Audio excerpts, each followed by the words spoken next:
We invited her as inspiration, but maybe she's just a warning, Ryan Blake said with a smile that never reached his eyes, and the audience followed his cue with a ripple of laughter that spread too easily across the studio, bouncing off polished floors and glass panels like something rehearsed, something safe, something cruel in the way only a room full of strangers could be. Emily Carter stood under the white stage lights that felt hotter than they should have been, her hands resting lightly at her sides, fingers brushing the fabric of a simple navy dress that had been pressed that morning on a kitchen table barely wide enough for 2 plates, the hem falling just below her knees, paired with low heels that had seen better days but were clean, carefully maintained, as if dignity could be stitched into every seam if she tried hard enough. The camera zoomed in briefly, catching the faint scuff on the toe of her shoe, and somewhere in the front rows someone whispered something that triggered another wave of laughter, softer this time but sharper, more deliberate, and Ryan tilted his head just slightly as if studying her, as if deciding how far he could go. You know, Emily, most guests at least try to dress for the occasion, he added, his tone light, playful on the surface, but the pause afterward stretched just long enough to let the audience fill it with judgment. Emily didn't respond, not immediately, her gaze steady, not on him but just past him, somewhere into the middle distance where the stage lights blurred into something softer, something quieter, and for a moment it almost felt like she wasn't standing there alone at all, like the noise couldn't quite reach her. In the VIP section, a man sat with his hands folded loosely in his lap, his suit dark and perfectly tailored, his expression unreadable, and while others leaned forward, amused, entertained, he didn't move, didn't smile. His eyes fixed on Emily in a way that suggested recognition rather than curiosity. Ryan shifted his weight, sensing the stillness, but misreading it as discomfort. Single mom, right? He continued, glancing briefly at his cue cards before looking back up. That must be tough. Juggling everything and still finding time to come on a show like this, the audience murmured, some nodding, some smirking, the kind of sympathy that carried an edge, and somewhere in the back a quiet chuckle slipped out, quickly swallowed. Emily's fingers tightened for just a fraction of a second before relaxing again, a small movement, almost invisible, but enough to betray that she heard every word, felt every glance, measured every second of silence being handed to her like a test she hadn't agreed to take. The overhead lights hummed faintly, the air cool against her skin despite the heat on her face, and she adjusted the sleeve of her dress with a calm, deliberate motion, smoothing a crease that didn't really need smoothing.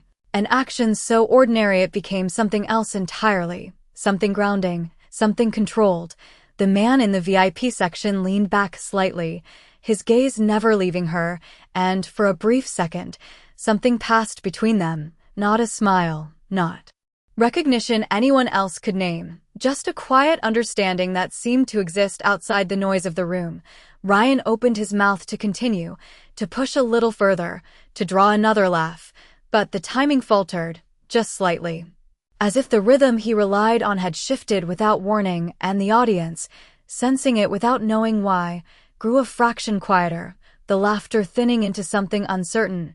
Emily finally lifted her eyes fully, not defiant, not pleading, just present. Fully present in a way that made the space around her feel smaller, tighter, as if the room itself had to adjust to accommodate her stillness, and for the first time since she stepped onto that stage, the spotlight didn't feel like it belonged to the host anymore. The laughter did not disappear all at once, it thinned out, uneven and hesitant, like a wave pulling back from the shore when something unseen shifts beneath it, and Ryan Blake felt it before he understood it. A subtle break in rhythm that made his next line land softer than intended. Well, Emily, maybe tonight is your chance to show everyone that appearances can be deceiving, he said, forcing a light chuckle, but it echoed back hollow. Missing the easy agreement he was used to, and somewhere behind the cameras a producer glanced down at a tablet, her brows pulling together for a split second before she straightened, whispering something into her headset. Emily stood exactly where she had been, her posture unchanged, her breathing steady, and if anyone had been close enough, they would have noticed the smallest detail, the way her thumb brushed once against the side of her index finger, a quiet grounding gesture, practiced, controlled, as if she had learned long ago that the world could say anything it wanted, but her reaction was the only thing that truly belonged to her. The camera cut briefly to the audience again, catching a man in a tailored charcoal suit sitting in the VIP section, his presence out of place not because he stood out, but because he did not react at all, his stillness sharper than any laughter. His gaze fixed on Emily with a kind of focus that suggested he was not watching a segment, but witnessing something unfold that he had already anticipated. Ryan shifted again, glancing toward the side of the stage where the producer now stood half-hidden, her expression tighter than before, one hand pressed against her headset as she listened, nodded once, then looked directly at him with a look that was not part of the script, not part of anything rehearsed, and for a fraction of a second, something flickered across his face, confusion, quickly masked, quickly replaced with the same practiced smile. "Tell us," he continued, his voice slightly higher than before, "how does it feel to be here tonight, representing, well, resilience?" The word hung awkwardly, as if it had been chosen in a hurry, as if it no longer fit the moment the way it had just seconds ago. Emily finally turned her eyes fully toward him, not with defiance, not with anger, but with a calm clarity that made the question itself seem smaller, less important, and when she spoke, her voice was soft, steady, carrying just enough to reach the edges of the room without ever needing to rise. "It feels exactly like I expected," she said, "nothing more, no explanation, no defense, and the simplicity of it unsettled something in the air, because it did not match the narrative the room had been building around her. A few people shifted in their seats, the earlier confidence in their reactions dissolving into something uncertain, something quieter. And the man in the VIP section leaned forward just slightly now, his elbows resting on his knees, his eyes never leaving her, while across the stage, the producer took a step closer to the host's line of sight, her lips pressed into a thin line as she waited for the right moment to interrupt. Ryan opened his mouth again, ready to steer the conversation back, to regain control, but the timing slipped once more, his words catching on something invisible, and for the first time since the segment began. It was not Emily who seemed out of place under the lights, it was him, standing in the center of a room that was no longer responding the way it was supposed to. The silence that followed her answer did not feel accidental, it felt earned, as if the room had been gently but firmly asked to reconsider something it had already decided, and for a brief moment no one rushed to fill it, not the audience, not the crew, not even Ryan Blake, who stood there with a smile that now lingered a second too long, the kind of delay that cameras did not forgive. Somewhere off stage, a phone vibrated sharply against a metal table, and the producer, who had been watching from the side, stepped back just enough to answer it, turning her body away from the lights, her voice low and urgent as she listened, her expression shifting from mild concern to something far more focused, something that tightened her shoulders and slowed her breathing. And when she hung up, she did not return to her original position. She moved closer, closer than she should have during a live segment, her eyes fixed on Ryan with a look that did not belong to entertainment, but to consequence. Ryan cleared his throat softly, adjusting the card in his hand even though he had not looked at it in minutes. "Well," he said, forcing a lightness that no longer settled the way it had before, "confidence is important, and clearly you have that." But the words landed unevenly, like they had lost their footing. Halfway through, and the audience, sensing the shift without understanding it, responded with only a few scattered claps that faded almost as soon as they began. Emily remained still, her posture composed, her gaze steady, but there was something different now. Something almost imperceptible, as if the air around her had shifted in her favor, not dramatically, not loudly, but enough that the space she occupied felt more defined, more grounded, as though she was no longer standing in their world. But they were slowly being pulled into hers. In the VIP section, the man in the charcoal suit leaned back again, one hand lifting briefly to adjust his cuff, a small, precise movement that carried a quiet authority, and though no one around him seemed to notice, the assistant seated beside him leaned in just enough to whisper something, to which he gave a barely visible nod, his eyes never leaving the stage. Ryan glanced once more toward the side, and this time the producer did not look away. She stepped forward just enough to be seen, her hand pressing lightly against her headset as she spoke, her lips moving quickly, and though the microphone did not catch her words, the urgency translated clearly enough, and Ryan's expression flickered again. A fraction of a second where the performance dropped, where uncertainty surfaced before being quickly buried under professionalism. "You know," he continued, his voice now slightly tighter, "sometimes people come here expecting sympathy, but what they really need is a reality check." The line was sharper than before, more pointed, as if he was trying to reclaim control through force, and a few audience members laughed again. But it sounded different now, thinner, less certain. Like they were no longer sure which side of the moment they were on. Emily did not react, not outwardly, her hands still at her sides, her shoulders relaxed, but her eyes held his for just a second longer this time. Not challenging, not defensive, simply present, and in that brief exchange something unspoken passed between them, something that made Ryan look away first.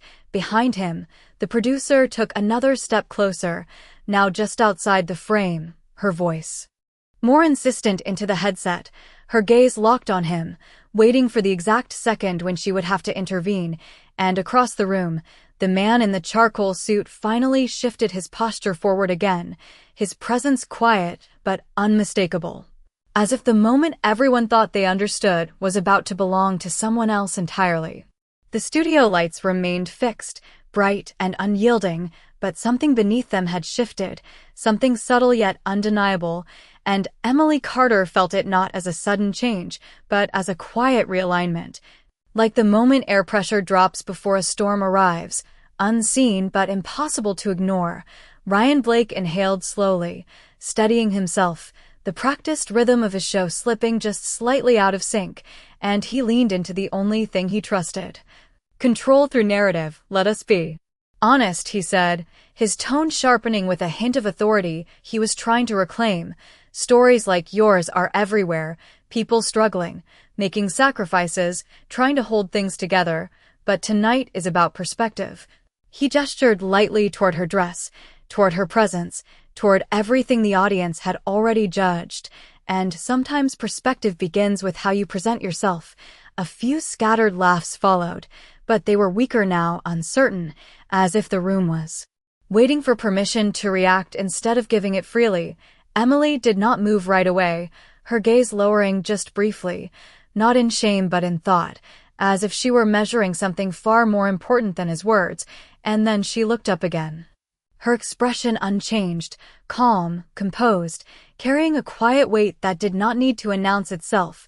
Off stage, the producer stepped fully into the edge of the set now, no longer hiding, her voice firm as she spoke into her headset, then directly to a floor manager who nodded quickly and disappeared behind a curtain, and for a split second, the machinery behind the show became visible, not to the audience, but to those paying close attention. The way systems adjust when something unexpected begins to unfold. In the VIP section, the man in the charcoal suit uncrossed his legs and stood up slowly, not abruptly, not in a way that demanded attention, but in a way that changed the geometry of the room, because the moment he rose, the assistant beside him straightened, and two others nearby subtly shifted their posture.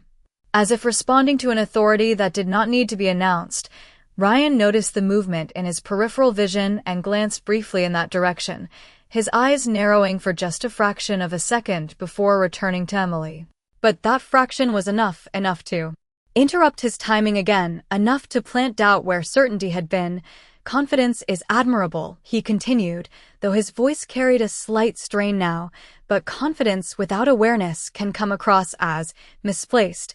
The last word lingered, heavier than intended, and this time the audience did not laugh. They waited, the silence stretching longer than before, more deliberate, more aware. Emily tilted her head just slightly, as if considering his words, and then she did something so Small, it almost went unnoticed. She took a single step forward, not aggressive, not defensive, just enough to close the distance between where she stood and the center of the stage, claiming space without asking for it, and in that step there was no hesitation. No apology, only presence. Behind the cameras, a monitor flickered briefly as a new feed appeared, unseen by the audience, but not by the control room, and the producer's expression shifted again, this time not to concern, but to confirmation, her lips pressing together as she gave a short nod to herself before looking back at Ryan with a clarity that said the moment had already moved beyond him. The man in the charcoal suit began to walk, unhurried, down the aisle toward the stage. Each step measured, each movement quiet yet impossible to ignore once noticed, and one by one, heads in the audience started to turn, not all at once, but gradually, like a ripple moving through water, and though no announcement had been made, no name spoken, the atmosphere changed again, deeper this time, heavier, as if the room itself was preparing to recognize something it had failed to see just moments ago, while Emily remained exactly where she was, steady under the lights, her silence no longer something to fill, but something that now held the entire room in place. The sound of his shoes against the polished floor was soft, almost indistinguishable beneath the studio hum, yet it carried farther than any laughter had moments before, each step measured, unhurried, and somehow precise enough to draw attention without demanding it. And as the man in the charcoal suit moved closer to the stage, the audience began to shift in their seats, not dramatically, not all at once, but in small, subtle adjustments, heads turning, whispers forming and dissolving before they could fully take shape, because recognition does not always arrive as a name. Sometimes it arrives as a feeling that something important has just entered the room. Ryan Blake felt it before he saw it clearly. The change in the audience's focus pulling away from him like a tide receding, and when his eyes followed that movement, landing briefly on the approaching figure, something in his expression tightened, not fear, not yet, but the first trace of awareness that the moment was no longer entirely his to control. Emily remained still at center stage, her posture steady, her presence anchored, and as the distance between her and the approaching man shortened, there was no visible reaction from her, no surprise, no shift. Only the same quiet composure that had held through every word thrown at her, as if this moment had always belonged to her timeline, not the show's. Off to the side, the producer lowered her hand from her headset, her attention now fully on the stage, her earlier urgency settling into something more deliberate, more certain, and she exchanged a brief look with a crew member near the control panel, a silent confirmation that whatever was unfolding was no longer an interruption, but the direction itself. Ryan cleared his throat again, this time more noticeably, adjusting his stance as he attempted to regain the narrative. "Looks like we have someone eager to join us," he said, forcing a light tone that no longer matched the room, and a few audience members let out uncertain chuckles, but their attention had already shifted, their curiosity no longer guided by his words. The man reached the edge of the stage and paused for just a second, not hesitating, but allowing the moment to settle, his gaze lifting to meet Emily's. And in that brief exchange there was a familiarity that did not need explanation, a quiet acknowledgement that bypassed the need for introduction. Then he stepped up, the movement smooth, effortless, as if he belonged there without question, and the stage, once dominated by scripted energy, seemed to recalibrate around his presence. Ryan took a small step back, subtle but unmistakable, creating space without consciously deciding to, and his smile returned, but thinner now, more controlled, as he extended a hand in greeting. "And you are?" he asked. The question simple, but carrying a weight that suggested he was already bracing for the answer. The man did not immediately take the hand, his attention still on Emily for a fraction longer before shifting to Ryan, and when he finally spoke, his voice was calm, even, carrying just enough authority to quiet the remaining whispers in the room. "Someone who prefers to listen before speaking," he said, not offering a name, not yet. And the absence of it created a space that felt heavier than any title could have. The audience leaned in, the earlier laughter now completely gone, replaced by a silence that was no longer passive but attentive, waiting, and Emily, still standing at the center of it all, allowed the moment to unfold without interruption, her silence no longer something that needed to be defended, but something that now held the room together, while Ryan, for the first time since the show began, found himself searching not for the next line, but for footing he could no longer quite find. Ryan Blake's hand remained extended for a second too long before he slowly pulled it back, masking the moment with a small nod that tried to pass as composure, but the room had already registered the hesitation. That subtle fracture in confidence that no amount of practiced charm could fully repair. The man in the charcoal suit shifted his attention briefly toward the audience, not scanning, not acknowledging, simply existing within it. In a way that altered its balance, and the silence that followed his words was not empty, it was full, filled with anticipation that no one had been instructed to feel, but everyone now shared. Emily stood just a few feet away from him, her posture unchanged, her expression calm, and if there was recognition in her eyes, it was not the kind that sought validation. It was quiet, mutual, as if whatever connection existed between them had been established long before this moment and did not require explanation here. Off stage, the producer stepped fully into view now, no longer concerned with staying hidden. Her focus locked on Ryan as she gave a slight, almost imperceptible shake of her head, a signal not to continue the line he had been following. And behind her, a screen flickered again with updated information that only the control room could see, numbers, names, affiliations aligning into a reality that had not been part of the original script. Ryan forced a breath through his nose. "Recalibrating, well," he said, his voice steadier now but lower, more cautious. "We always welcome unexpected perspectives," the phrasing careful, chosen in real time, as if each word now had to pass a test it had never faced before. And he gestured lightly toward the man, inviting him into the conversation without fully understanding the terms.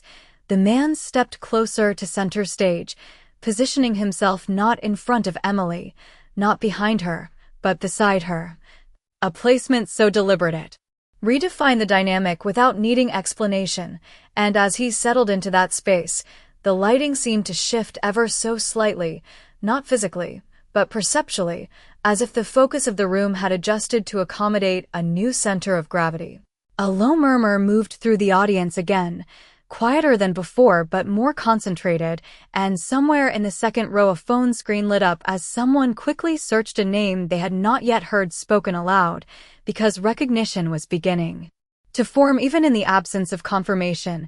Ryan glanced once more toward the producer, this time more directly, and she met his gaze without hesitation, her expression firm, certain, and in that exchange, something unspoken passed, something that told him this was no longer a segment he was guiding, but a moment he needed to survive. Emily's hands remained relaxed at her sides, her breathing even, and she did not look at the audience, did not look at the cameras. Her attention resting quietly forward, grounded, as if everything unfolding around her was simply aligning with something she had already accepted long ago. The man finally turned his head slightly toward Ryan again, his expression composed, his voice carrying the same calm authority as before. "You asked about perspective," he said, not raising his tone, not challenging, simply stating, and yet the words landed with a weight that shifted the air once more.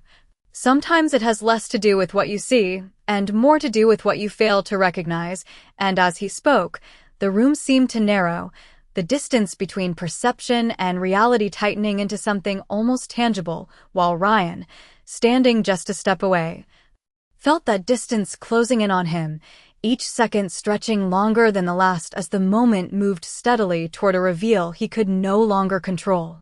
Ryan Blake felt the shift before anyone said a word, the kind of shift that does not come from sound but from recognition, subtle at first, then impossible to ignore, and somewhere behind the cameras a screen changed, a name appearing where there had been none. A confirmation that traveled silently through headsets and glances until it reached the producer, who straightened instantly, her posture no longer tense but resolved, as if a question had just been answered. The man beside Emily did not rush to fill the silence. He allowed it to stretch, to settle, to press gently against the room until even the smallest movement felt amplified, and when he finally spoke again, his voice remained even, controlled, carrying a quiet authority that did not ask for attention but received it anyway. "My name is Alexander Hayes," he said, and the effect was immediate, not loud, not dramatic, but precise. Like a key turning in a lock that everyone suddenly realized had been there all along. A murmur moved through the audience, not laughter this time. Not even whispers, but recognition, fragmented at first, then building, because the name did not belong to a stranger. It belonged to headlines, to boardrooms, to decisions that shaped companies people interacted with every day without ever seeing the person behind them.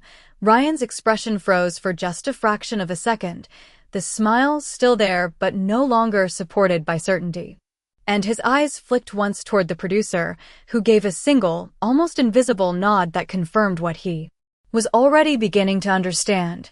Alexander Hayes, the primary investor behind the network that aired this very show, the man whose decisions determined which voices were amplified and which were not, was now standing on his stage, unannounced, unscripted, and entirely in control of a moment that had never been meant for him. Ryan inhaled slowly, adjusting his stance again, but this time the movement carried a different energy, less confidence, more calculation. "Of course," he said, the words careful, measured. "It is an honor to have you here," and though his tone aimed for smooth professionalism, the shift was unmistakable. The authority he had wielded minutes ago now redistributed, no longer centered on him. Emily remained where she was, her presence unchanged, her expression calm, and if the room expected her to react, to acknowledge the weight of the name that had just been revealed, she did not give them that, because she did not need to. Her stillness now speaking louder than any reaction could have. Alexander turned his head slightly toward her, just enough to acknowledge her presence again, and there was something in that glance that carried respect, not display, not performance, but something grounded, something real. And then he looked back at Ryan, the space between them now defined not by who held the microphone, but by who held the moment.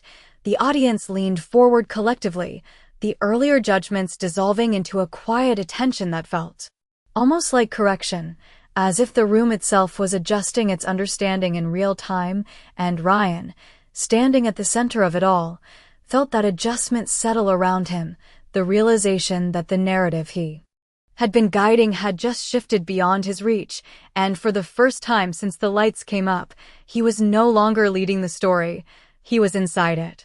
The name did not echo, it settled, heavy and precise, and the room adjusted around it in real time, posture by posture, breath by breath, as if every person present was quietly recalibrating their understanding of what they had just witnessed. Ryan Blake's smile held, but only just, the edges of it tightening as he nodded once, then again, as though confirming the reality in front of him could be managed if he acknowledged it quickly enough. "We truly appreciate your presence," he said, choosing each word with deliberate care now, the casual tone from earlier replaced by something more measured, more cautious, but the shift had already been seen, already registered by the audience whose attention no longer belonged to him. Alexander Hayes did not respond immediately, his silence now carrying more weight than any line delivered on the show, and instead he turned slightly toward Emily, his gaze steady, respectful, and in that small movement something became clear to those paying attention. He had not stepped onto the stage to redirect attention to himself. He had stepped onto it because of her. Emily met his gaze for a brief moment, not surprised, not overwhelmed, simply present. And there was a quiet understanding between them that did not ask for explanation, a recognition that existed beyond titles, beyond introductions, and then she returned her attention forward, her posture unchanged, her composure intact, as if the weight of the reveal had never been something she needed to carry. A faint murmur moved through the audience again, but this time it carried a different tone, not curiosity, not amusement, but something closer to reflection. As if the room was slowly realizing that the story they thought they were watching had never been the real one, Ryan shifted his stance once more, adjusting his jacket, grounding himself in small movements that felt familiar. Perhaps, he began. His voice steadier now but noticeably lower. We have all underestimated the complexity of this moment. The sentence careful. Neutral, an attempt to reposition himself within the unfolding dynamic, but even as he spoke, the control he once held remained just out of reach. Alexander finally turned his attention back to him, his expression calm, composed, and when he spoke, it was not to challenge, not to correct, but to clarify. Complexity is often not the issue, he said evenly. Recognition is, and the words landed with a quiet finality that shifted the room once again, because they did not accuse, they revealed.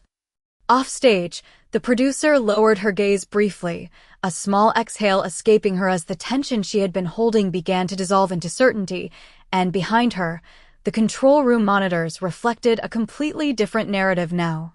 One that no longer needed adjustment, only observation. Ryan nodded slowly, absorbing the statement, and for a brief moment he did not speak, allowing the silence to stretch, not because he chose to, but because he had no immediate way to fill it.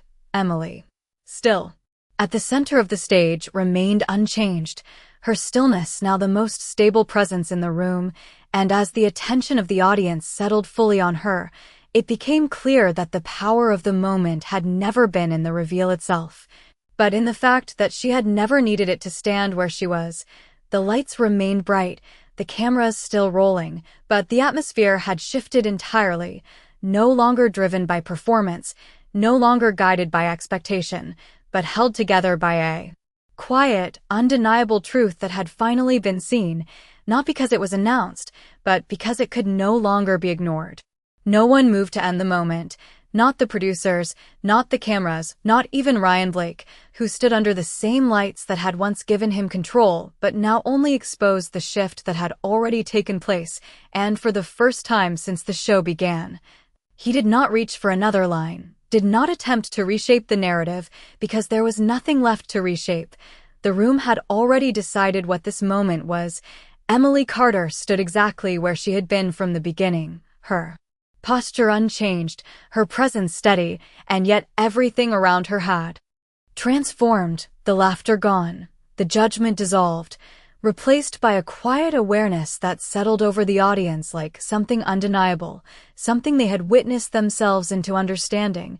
Alexander Hayes did not step forward again, did not add more words, his role in the moment complete not because he had taken control, but because he had revealed what had been overlooked, and he allowed the silence to return, not empty, but full, carrying the weight of recognition that no explanation could improve.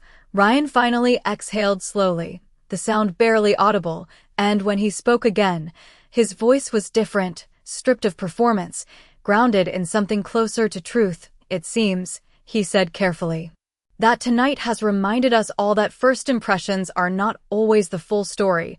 The sentence simple, almost understated, but it was the closest he had come to acknowledging what had unfolded without needing to admit it directly.